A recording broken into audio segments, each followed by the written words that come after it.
Helluvaboss's most recent release, Queen Bee, has started a bit of controversy in the online space. There's been a lot of discussion regarding the accuracy of the design to the lore of the setting, critiques of the design itself, and folks' opinions on the episode. I don't really consider myself to be an active member of the fandom, but I do appreciate the show for what it's done for the animation industry. It has not only pushed a lot of the bounds of what can be done with an animated TV series, but also proves that adult animated content can be more than what's currently being created by larger studios. I am, however, an animator and character designer, so I wanted to bring my personal perspective to the table. Think of this kind of a outside perspective from someone who casually enjoys the show rather than a diehard fan. So, from a professional standpoint, what is my opinion on the character design? After all, we've had a lot of casual viewers watching the show, but where would the industry stand on this sort of thing? Well, first things first, we need to cover some key elements and principles of character design. What goes into making a good character design for animation? For the ease of simplicity, we'll focus on color palette, focal points, aka where your eyes are supposed to focus when you look at the character, value hierarchy, which impacts where the eyes are drawn and how bright and or dark the hue appears, and finally, whether this kind of design can feasibly be animated outside of a studio or large animation team. In art school, one of the prime tools we use to get an understanding of what's going on is to study other media and learn from it. We will usually break down a particular design or a story to understand what we can do better in our own work. The point of critique isn't to pick it apart because it's bad, it's both to help the original artist know how to improve and for other artists to know what to do in the future. So, for those in the back, this is not a tearing down of the design, this is simply an analytical look for people to learn from. So, first and foremost, I want to make something clear. This design is incredibly, maybe a bit too complicated to animate on your own.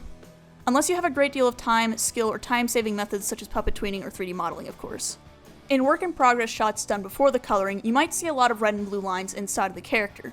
Those indicate where the colorist will put other colors based on the character's design sheet. The more individual fills you have in a character, the more complicated it will be, and the more likely you are to have inconsistency mistakes between shots. You might notice how Queen Bee's design has subtle inconsistencies throughout most of the scenes in the episode, such as her eyeshadow or the occasional missing marking. Most of the time, these will go unnoticed. Usually it's the job of the director or the producer to catch these mistakes, but when you've been working on an episode or film for months at a time, it kinda gets to the point where your eyes just start to blur, and you just see the animation for what it is rather than being able to pick it apart. You ever spent so long on an essay that you have a hard time finding grammar mistakes? It's kinda like that.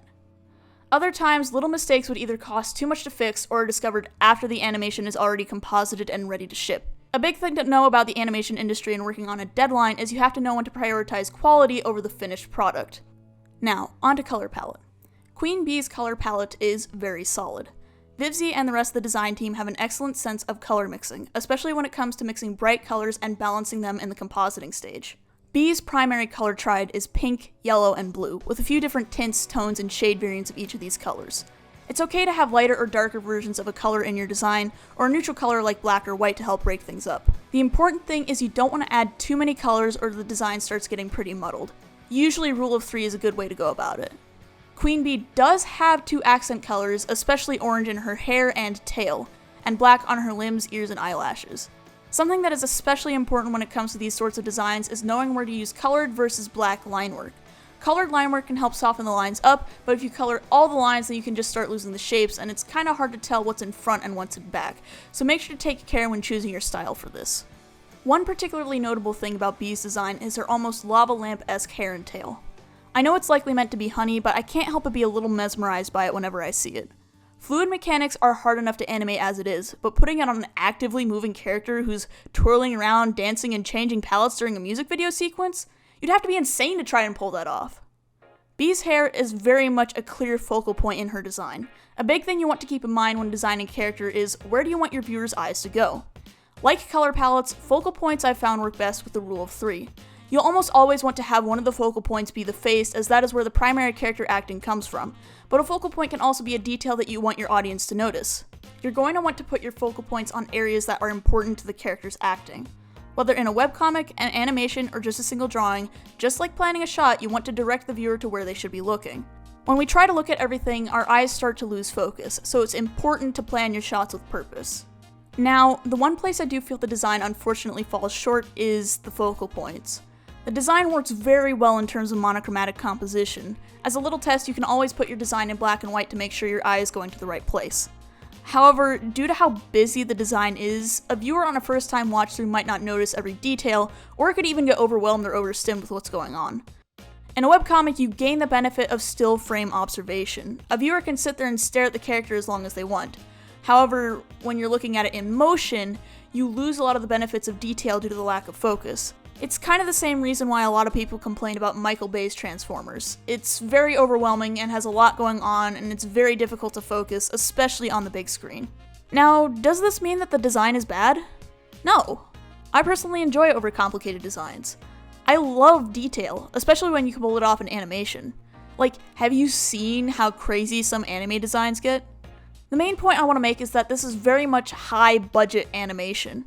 Every line, every fill, every different color means more details, more things to keep track of, and more time. Time. That is truly the essence when it comes to professional work, especially animation. The thing that I love about this show is the fact that it pushes the boundaries of what is and isn't feasible in indie animation. 10 years ago, we had flash animation and silly little flipnote doodles, and now we have AAA studio levels of quality, fluidity, and almost Disney-esque cinematic animation available for free to watch on YouTube. The opportunities for animators online are immensely different now compared to the industry 20, 10, or even 5 years ago. The fact that a crowd-funded animated series of this quality exists baffles me, because for a lot of animators, we're often taught that working for a studio or animation house is the only way to go. Now there's more opportunities for production beyond pitching your show to a studio and just hoping that the industry won't chew it up like used gum. Now, a big part of the conversation around Bee's design is the fact that folks are redesigning the character to be more Bee-like, or that she's not fitting to what feels more accurate to the name.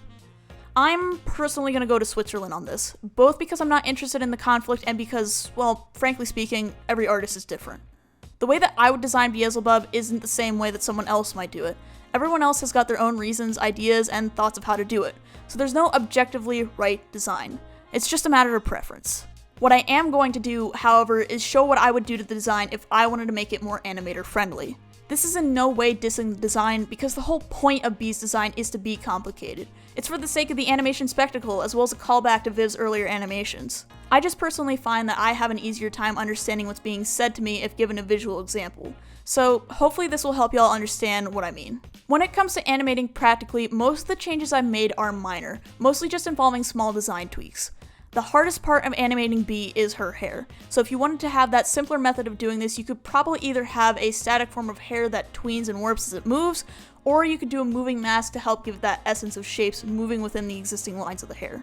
The hard part of this sort of design is understanding which aspects are important to the design versus what's purely decorative. For example, you can't remove the V shape on her forehead because that's an actual eye that opens up later on. Even the little splotches on her legs are important since they're meant to reflect the essence of dripping honey, so it was a pretty tough choice of what to cut for a smaller budget.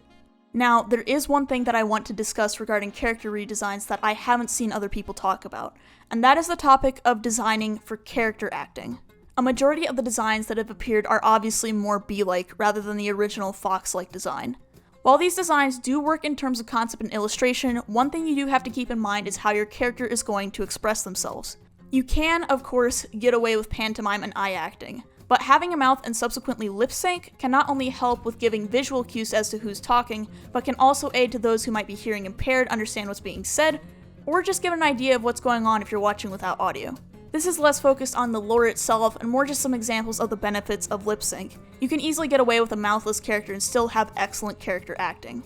Eyebrows, for example, are ultimately one of the most important aspects of a character design when it comes to character acting. You might notice how certain characters seem uncanny without them. Helluvaboss has the benefit of being cartoony enough to where they can have whenever needed eyebrows for specific expressions, rather than having to draw eyebrows all the time. It's a great time-saving method for 2D animators. However, Helluvaboss and subsequently Has-Been Hotel do have examples of pupilless eyes, Stolas, Osmodius, and Andraelphus being prime examples of this. This design philosophy can absolutely work, but be sure to either emphasize the character's emotion through their mouth, eyebrows, or exaggerated body language so that the audience knows which direction they are looking and how they are feeling. The big thing to understand when designing a character for animation or comics is acting. Voice acting helps cover some of the way, but the way that your character visually presents themselves is paramount. If your voice actor's lines are really over the top, but your character is doing nothing but leaning and blinking, it just seems off, doesn't it? vivziepop's art style lends itself to strong character acting, detail, and comedic timing. Is your style more realistic? Maybe lending itself more towards adult animation or drama? Is it very bouncy and rubbery, leaning towards cartoony acting and hijinks? Find what makes your style unique, and use that. That being said, I do want to see what you guys would do with Bee's design. What would you change and what would you keep? Let me know in the comments below, I'm genuinely curious. So, to wrap it all up in a neat little bow, what's my opinion on this? Should we see more overly complicated designs like this in the future? Yes. As animators, a big part of our career is finding new ways to innovate and up our game. Our industry is not about tearing each other down or being in competition with one another. We are one of the most collaborative industries due to just how much goes into making stuff like this. Every time I see a show or film that pushes the bar, I learn a little bit more about my industry. And I've been in art school for 5 years, dang it! When you see something you'd want to do, hold on to that thought and implement it into your own work. You'll find that you'll grow even faster as an artist when you can both enjoy the thing you're watching and find ways to learn from it. Who knows, maybe you'll change the industry for the better. And that's about it for today's video. I know it's been a while, been busy with college and whatnot, but hopefully this makes up for the absence. If y'all liked this, do let me know. I'd love to take a look at the writing of the show as well, so comment below if that catches your interest. As always, liking, commenting, and sharing helps me out. Who knows? Might come back to the whole YouTube thing if this does well. Today's fan art shoutout is SpringHeartArts over on Twitter. Be sure to check out her stuff, and if you want to send something my way, feel free to drop it in my Discord server. Link is in the description below. If y'all would like to catch me after the show, be sure to check out my Twitch channel where I stream 2 to 3 times a week. I'm trying to get up to 400 followers, so if y'all like art and cozy games, be sure to catch me over there. And lastly, but certainly not leastly, a big thanks to my patrons over on Patreon. If y'all want to support me and get discounts on commissions, the link to all my pages are in the description below. Thank you all so much for watching. I'm Spirit, and I will see you next time. Bye-bye.